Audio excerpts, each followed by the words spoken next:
Sino ba yan? Sandali lang. Iritadong sabi ni Chantal sa nagdo-doorbell habang tila pinaparasahang bumabangon mula sa kama. Ngayon niya nararamdaman ang pananakit at pagkirot ng mga kasukasuan dulot ng matinding workout na ginawa noong nakaraang araw. Oh, bakit hindi ka pa nakabihis? Nagtatakang tanong ni Devin nang pagbuksan niya ito ng pinto at makita siyang suot niya pa rin ang kanyang pajamas. Bakit? Sana naman ba tayo pupunta? Tanong niya na wala talagang ganang alisin ang katawan sa kanyang komportableng higaan. Saan pa? Di sa gym? Di ba napag-usapan na natin kahapon na araw-araw tayong mag-workout para pamayat ka na? Paalala nito. O kung gusto mo, ibahin naman natin this time para hindi ka mabore. How about we play badminton na lang? Pwede bang bukas na lang? Pakiusap niya. Nananakit kasi talaga ang katawan ko ngayon eh. Subalit, hindi niya ito nakumbinsi. No, kailangan regular mong gagawin ito to establish your routine hanggang sa hanapin na mismo ng katawan mo ang pag-i-exercise. Isa pa, yung nararamdaman mong pananakit ng katawan, normal lang yan. In fact, ang magpapawala niyan ay kung susundan mo ulit yan ng isa pang physical activity. Paliwanag nito. Kaya mabuti pa maganda ka na lang. As usual ay wala na naman siyang nagawa sa kagustuhan ng boss. At hindi pa nakikisama ang katawan ay naligo na rin siya at nagbihis para sa kanilang second day of exercising together. Huwag mong titigan lang ang shuttlecock.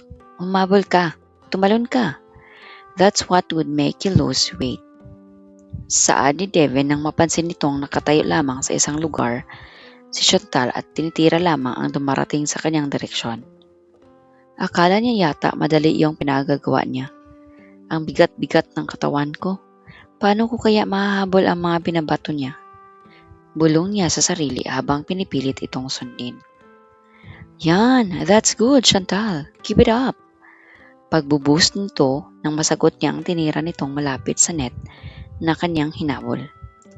Sinadya ni Devin na papuntahin ang shuttlecock sa mga direksyong malayo sa dalaga para mapilitan siyang tumakbo at humabol. And it had been an effective strategy dahil makalipas ang ilang sandali ay sinimula na niyang pagpawisan.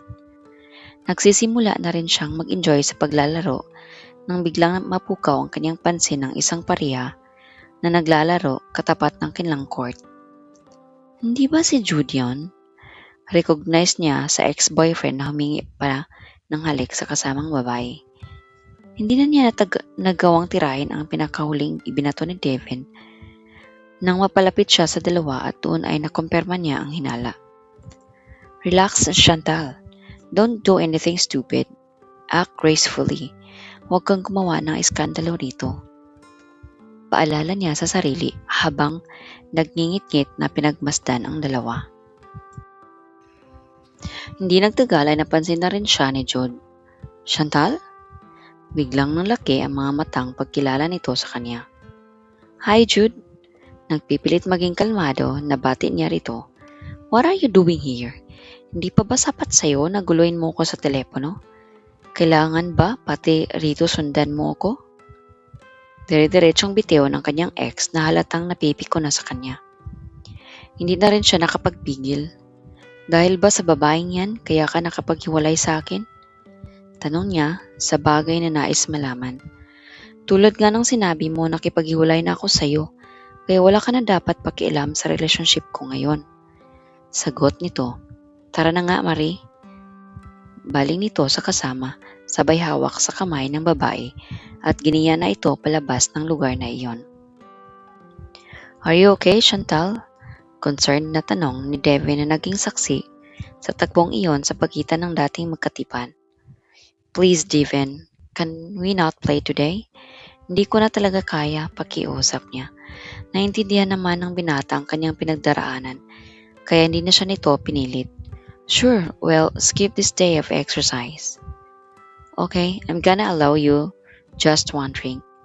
Pagpayag na rin ni Devin nang mag-request si Chantal ng beer sa waiter ng restaurant na kanilang pinuntahan matapos manggaling sa badminton place. Thanks, I really need that right now.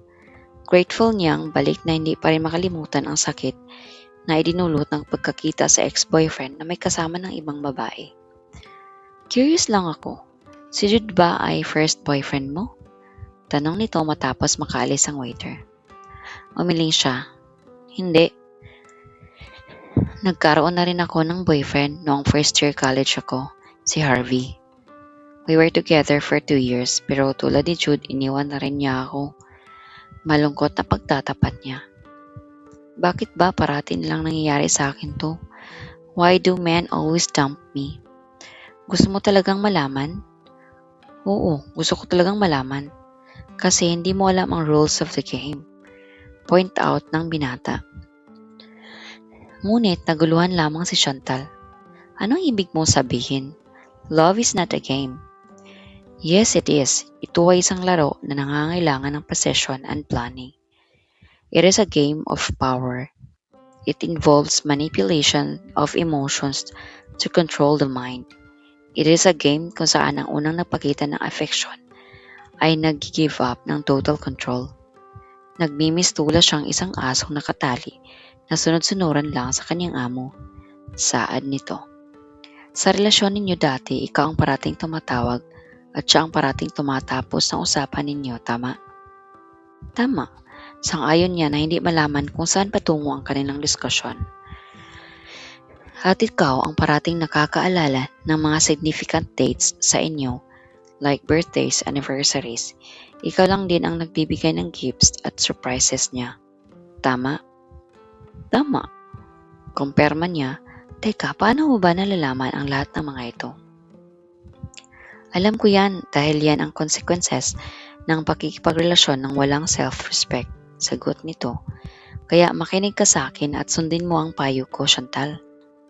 Kung patuloy lang aakto ng ganito, being so pathetic, hindi ka gagalangin ng lalaki. You will always be treated like trash and you will grow old alone, all by yourself. Ano bang mali kung mahalin ko ng totoo ang isang tao? What's wrong with calling or visiting him because I'm worried? What's wrong with caring so much and wanting to do everything for him? Pagtatanggol niya sa sarili. Tumayo siya para muling iniwan si Davin. Hindi pa naman sila nagsisimulang kainin ang kanilang mga in-order. Masyado na siyang nasaktan sa nangyari sa kanila ni Jude para kayanin pa niya ang mga pamumuna ng boss sa mga kamaliang kanyang nagawa sa mga naging relasyon. Siraulo ka naman pala. Why do you have to point to her the mistakes she made? Alam mo na ngang kagagaling lang sa heartbreak ng babae. Paninisi ni Larkin matapos ikwento rito ni Devin ang ginawa na namang pag-walkout ni Chantal sa kanya noong umaga sa restaurant. Tulad ng nakagawian noong nakaraang mga araw, nagkita ang magpinsan matapos ang mahabang araw sa opisina para mag-relax at mag-unwind. This time, sa bachelor's pad ni Devin ang kanilang pinagtambayan. Tinira niya ang bola sa billiard table na nasa tabi ng living room bago sumagot. Tinutulungan ko lang naman siyang makita ang mga pagkakamali niya para matutunan niya kung paano ba ang tamang pag-handle ng relasyon. Para rin yun sa kaibubuti niya dahil ayoko nakikita na nagmumukha siyang tanga sa kahahabol sa ex-boyfriend niya na obvious namang wala nang pakialam sa kanya. Depensa niya sa ginawa kay Chantal. Oo nga, nandun na tayo. Pero pinsan, you have to understand that a girl who's got her heart wanted needs a shoulder to cry on, hindi isang critic. Pagpapaintindi sa kanya ni Larkin na naganda naman para sa turn nito sa bilyar. Doon na siya napaisip. Have I been too hard on Chantal? Samantala sa kabilang panig, buong araw nang nagmumukbok sa kanyang kwarto si Chantal.